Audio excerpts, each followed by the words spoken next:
6월 11일 목요일입니다. 오늘은 로마서 4장 6절부터 8절까지 말씀을 묵상합니다.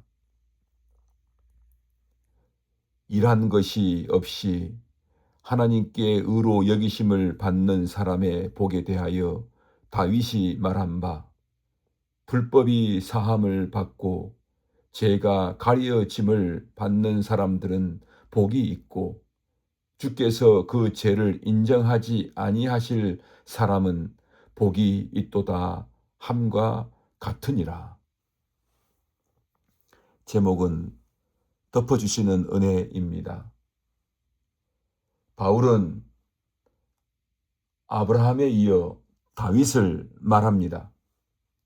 아브라함이 믿음으로 의롭다 하심을 받은 사람이라면 다윗은 죄가 용서받고 덮어짐을 받은 사람입니다.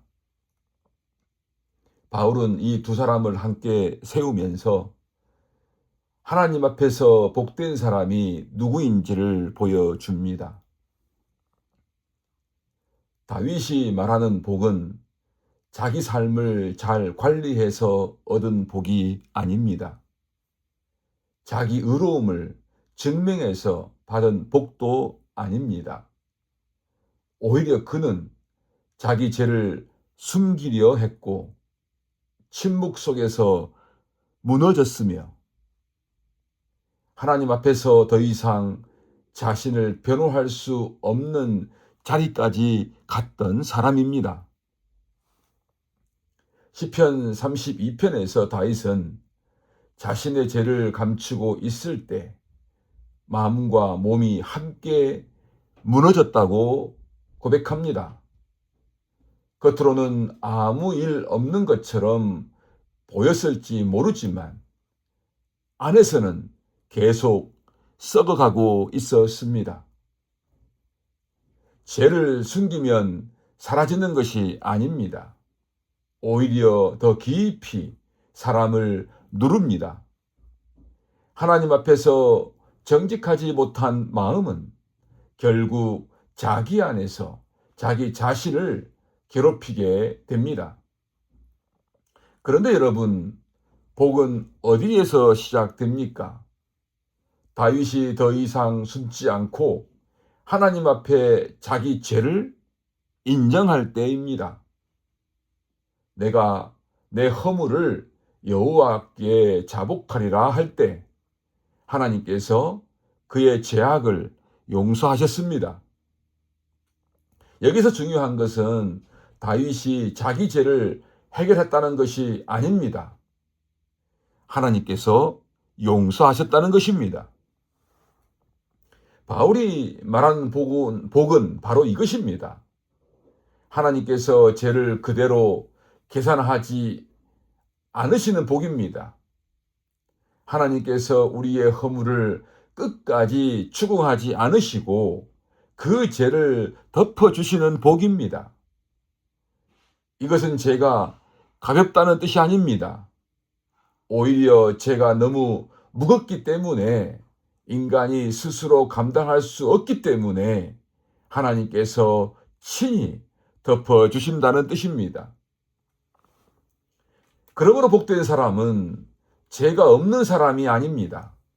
복된 사람은 자기 죄를 숨기는데 성공한 사람도 아닙니다.